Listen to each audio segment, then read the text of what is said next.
Okay, good evening everybody. It's another evening update from myself, and I hope that this evening will be useful to go through the most recent update and some information that you might already know, that might be covered in the letter, but just to clarify a few things and just to make things a little bit clearer and explain a few things, and then hopefully it will help, and hopefully this will be one of my last virtual talking to people, so that we can hopefully be back to normal as soon as possible, because I'm getting a bit fed up with looking at myself in a screen to talk to nobody effectively in real life. So good evening to everybody, to those people that are watching, whether it's children, parents, carers, staff, or anyone in the local community, hoping that I'll shed some light as to where the pebbles will be tomorrow morning. I'm afraid I won't. The clues will be up as normal. Just as a reminder, it's not a question and answer session, so any questions if you've got any questions, then make sure that they get sent through to the email support.abp@osborne.coop. Any questions you've got, go through there. That'll be helpful. First of all, I just wanted to start with a public thank you. Very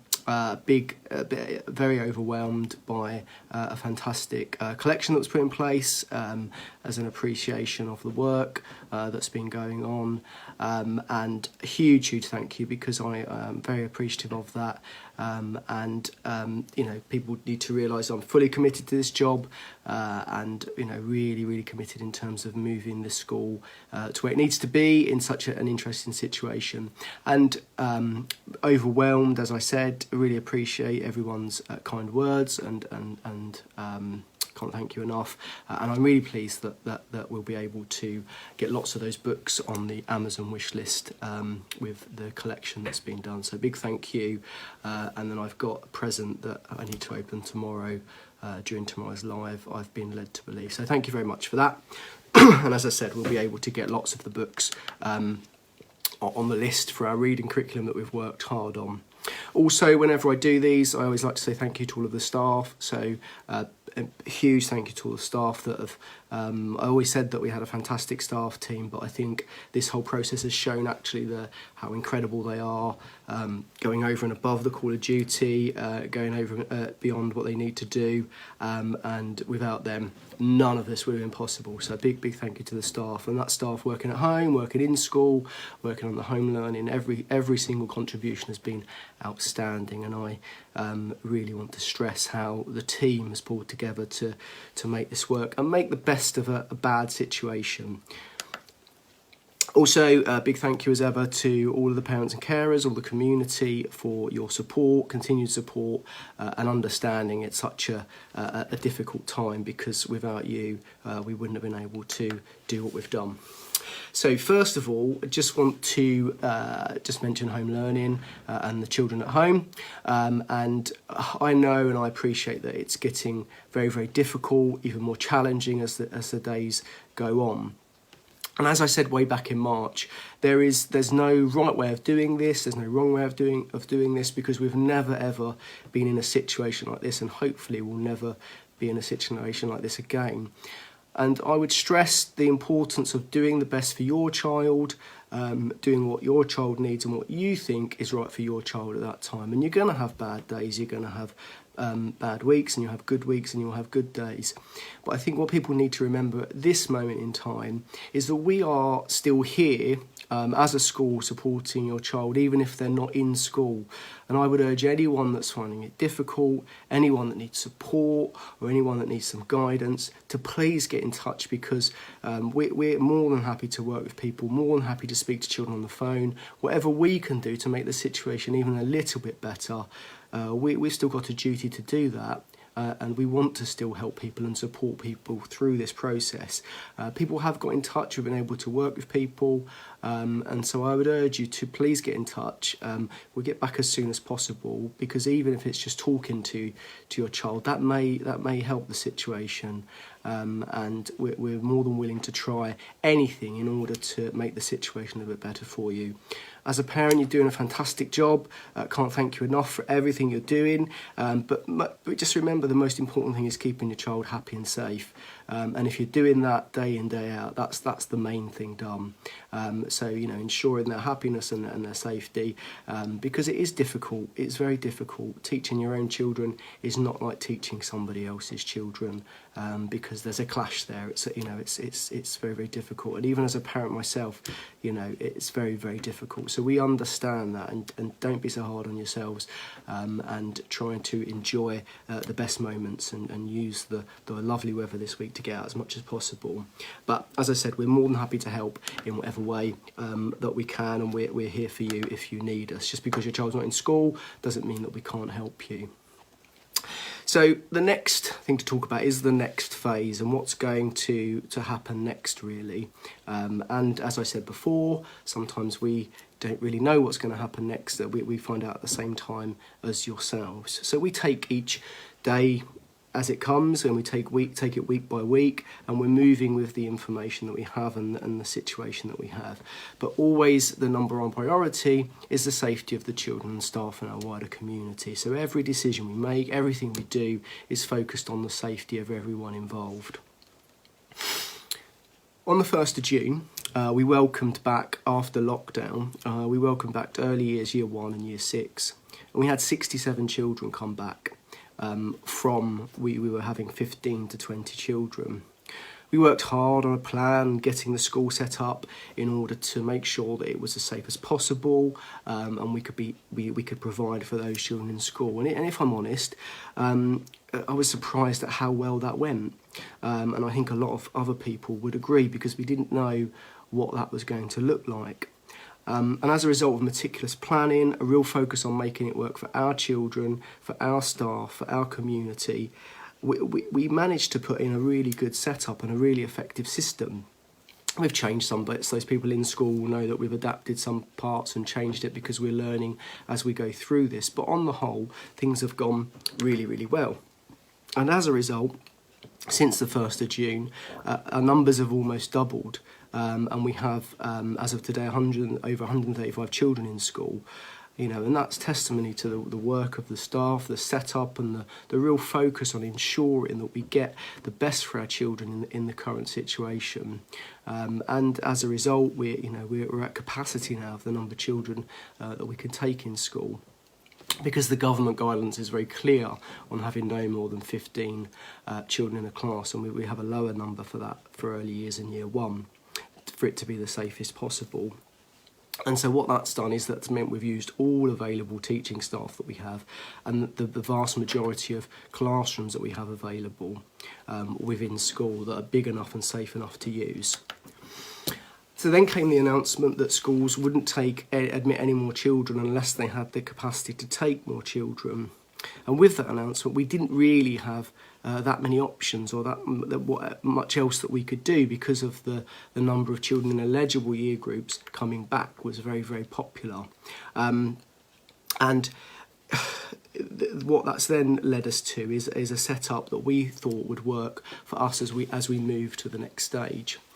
And for those that have known me for a long time will appreciate and know that for me, the key priority is always the well-being of every single child. The mental health and well-being of every child is really important to me.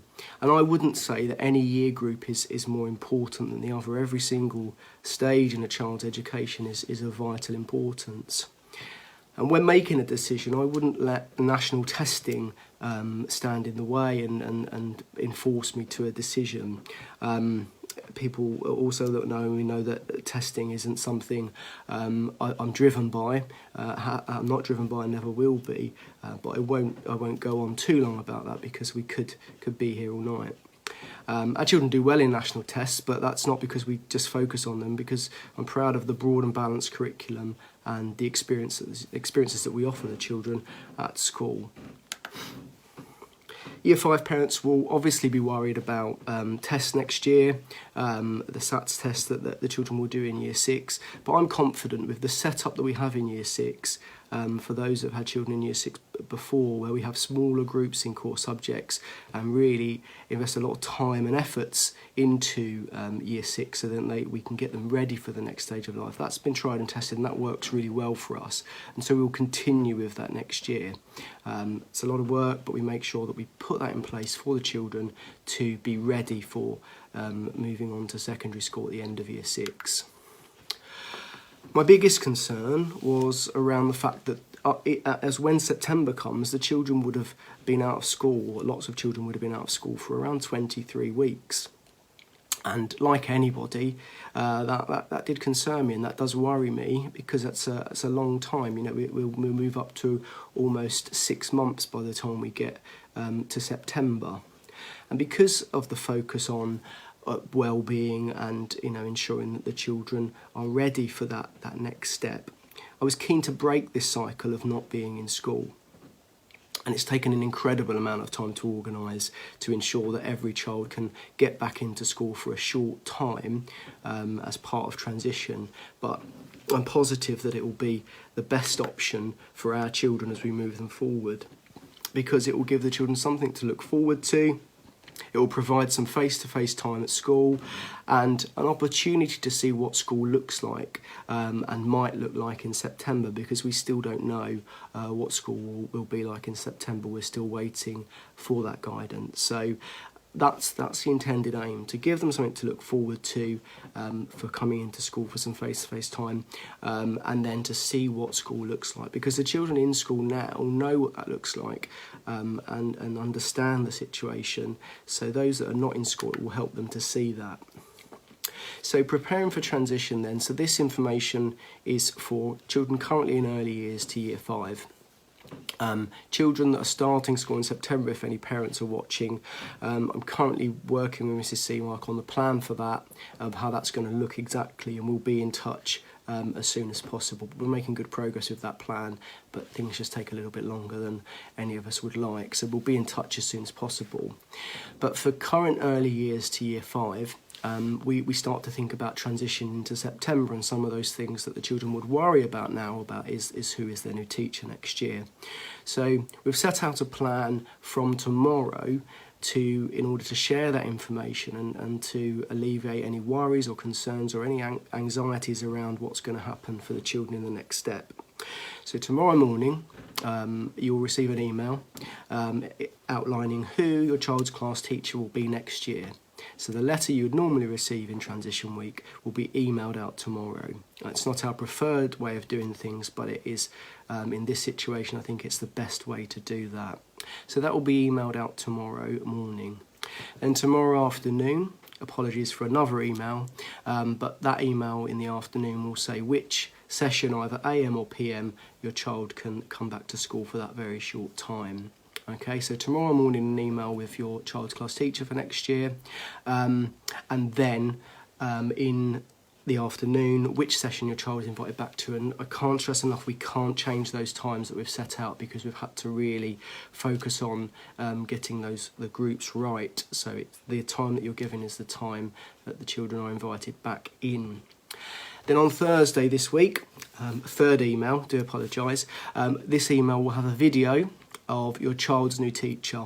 So the teacher will be introducing themselves and giving the opportunity for the children to put a face to the name of the teacher, the children and yourselves to put a face to the name, because I appreciate the children wouldn't have seen these adults for quite some time if they're not in school. So then, once they get that on the Thursday, then it will hopefully alleviate any fears, any worries about who the teacher might be and what they might look like. So the teachers have worked on those videos, and they'll be with you on Thursday, ready to start for when the children start coming back for their session on the Monday. Now, I'm fully aware also that some children won't be able to come into school for that. Children will still be shielding, and some families will be shielding, so their children can't come into school.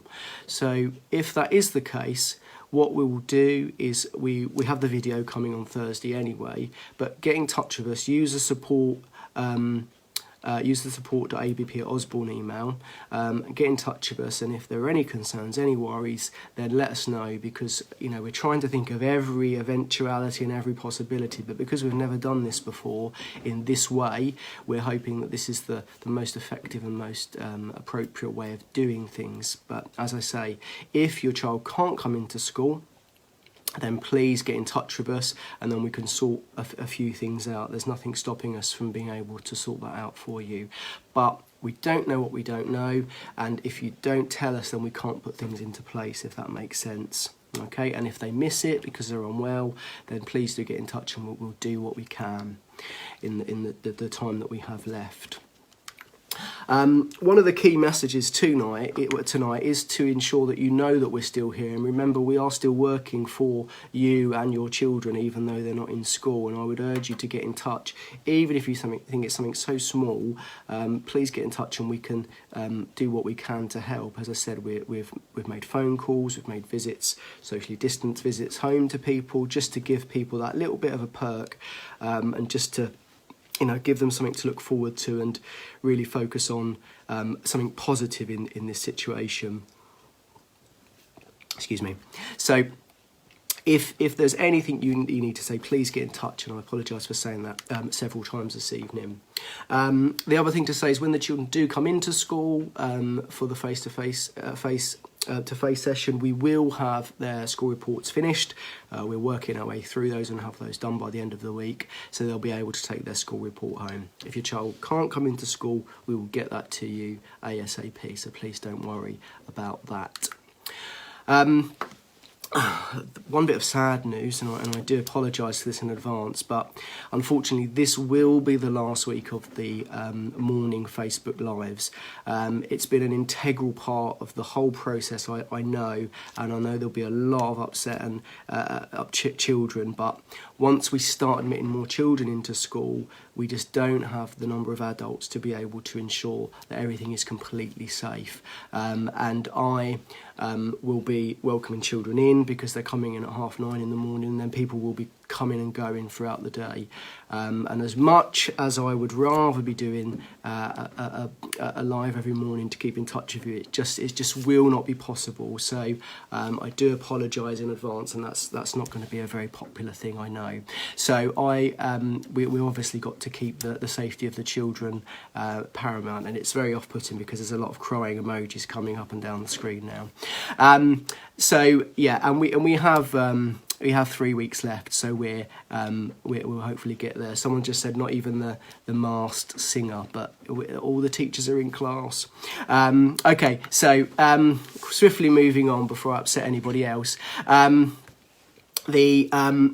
September is the next thing to consider as we move forward to thinking about September, because I'm really hopeful that we will be back in September and we can hit the ground running and keep moving back to where we were, and we can move forward with that. School will be different. School will be very different to what the children have been used to. The fun factory will change ever so slightly, but we'll follow the guidance, and we'll do what we can to ensure that the school can be the safest place possible for the children as they move forward into the next phase of this situation. I'm currently working on a back on track plan, so I want to focus on how we can get back on track, back to where we were before this all happened. And it's going to take time. I said the last time I spoke to you, it will take some time to get back to where we were, and there's a commitment from me to see this plan through in order to get Arthur Bugler back to where it was. Don't get me wrong, we're still in a good place, but I appreciate there'll be some work to do because of the impact of this situation, not just academically, but socially and emotionally for children, and well-being is something that worries me, but our plan will be detailed and ensure that we focus on all of those things. And as part of that plan, because obviously we need to plan as in terms of what we're going to do at this next stage, but your input is vital. So between now and the end of term, don't ask me how we're going to do it, but we will contact every parent to see how things are, get an update, talk to you about your concerns, so that can be put into the plan so that we plan for the right things for our children, because a generic plan's not going to work in this situation. The plan's got to be focused on our children in our school, and that way we can ensure that we do the right set up for our children, because I could make all these wonderful plans, but actually if it doesn't connect to the needs of your children, then it's not going to work. So that will be happening over the next couple of weeks. We'll be in touch to look at how we can move this forward together. We're working to get the school ready. Once the children finish at the end of the term, we'll set up the school, we'll get it ready, and things will be in place so that we can get our community back, and the children will be able to thrive once again. And priorities, which I've already mentioned, the mental health and wellbeing of children will continue to be a number one priority, because there's no it's a fact that happy children learn, and if we get the children happy and back to school, then that way they'll be able to learn and make progress in all areas. And as I always say, we'll get through this with love, care, guidance and support, and most importantly, lots of smiles. The rest will come with it, because once we get the children back in a safe and happy environment, then everything naturally follows on. And I do believe that children are a bit more resilient than we give them credit for. I think as parents we worry more than the children do sometimes, and I'm positive that they will be able to rise to the challenge and will work with us as we move forward. All I ask from parents and carers is that you continue to work with us, because in this whole process, we've got things right, we've got things wrong, we could have done things better, but support and working together is key in order to move this forward. As I said, I'll say it again, if any concerns, please get in touch. I've put that as a note to say lots that we are still here, we want to get in touch. Genuinely, I can't wait to get our school back, to get our community back together again, and then be able to move forward and move on from this. We've learned lots. There've been some really interesting and amusing situations throughout this whole process, but nothing will ever be the same as all 420 children in the school, all 70 staff laughing and enjoying being here. And that is the aim now. We build and we build to get back to that situation, but it will take time. And I really, really hope that we'll be able to work together in order to get this. What it's going to look like and how it's going to work, I don't know, but all we can do is work together to be able to plan that.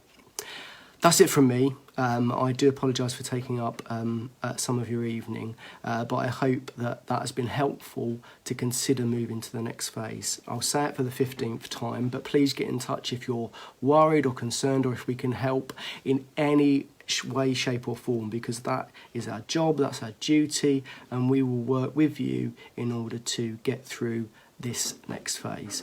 So get in touch.